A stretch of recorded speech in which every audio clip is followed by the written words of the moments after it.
kita mengapresiasi bahwa mulai kemarin pada PSBB hari pertama, Satpol PP melakukan rapid test yang besar-besaran, masif di klaster-klaster yang selama ini warnanya merah, bahkan merah pekat, misalnya di Rungkut dan di Kerembangan. Di Rungkut kan ada beberapa yang kemudian dinyatakan reaktif, tapi nanti masih perlu diswab lagi. Yang sebagian kemarin dibawa ke rumah sakit Menur, tapi yang negatif justru dibawa ke hotel yang sudah dipesan sama Pemkot. Tapi ya tidak apa-apa lah, biarkanlah. Kalau menurut kami kok malah yang negatif yang ditaruh di hotel, mungkin Pemkot punya pertimbangan lain. Itu kan berarti butuh biaya untuk hotel-hotel itu. Padahal masyarakat yang kelaparan saat ini menunggu bantuan sembako, itu kan juga belum mendapatkan, itu pertama. Kemudian kedua, kami juga meminta karena ada kabar supermarket gitu di mana supermarket di wilayah Surabaya Timur, Mulyosari, dan kemudian Bonet di Manyar itu ada karyawannya yang positif. Kami minta dicek, tadi janji ngecek dan sudah koordinasi. Kalau betul-betul ada yang positif, kami minta supermarket itu ditutup. Termasuk juga yang hari-hari ini ramai di medsos tentang adanya klaster di Pakuwon dan di Tunjungan Plaza. Ini sempat terjadi perdebatan. Awalnya teman-teman media menulis ada klaster berdasarkan keterangan dari tim gugus tugas COVID Pemprov, tapi kemudian dibantah oleh Pemkot. Tadi malam dijelaskan lagi oleh Wakil Gubernur dan sangat detail, mulai siapa orangnya, terus bagaimana mereka sampai kemudian bisa tertulari dan ada yang meninggal.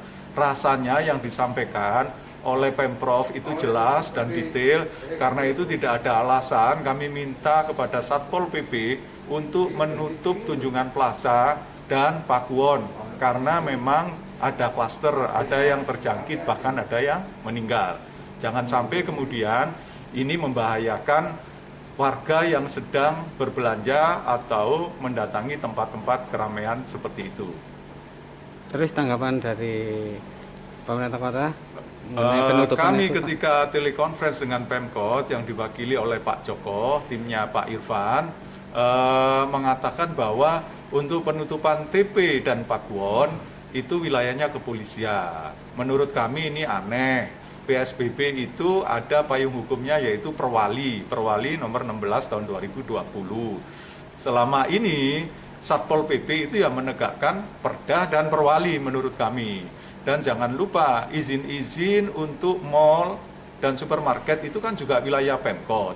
Dan yang biasanya menertibkan dan menegakkan aturan ya Pemkot. Dalam hal ini Satpol PP. Kami bertanya-tanya, sesungguhnya ada hubungan apa sampai kemudian Satpol PP tidak berani menutup TP dan Pakuwon Mall kalau itu betul-betul ada klaster COVID-19. Jangan sampai kecurigaan kami itu menjadi pertanyaan terus. Sebaiknya dijawab dengan dibuktikan betul-betul ditutup kedua tempat itu.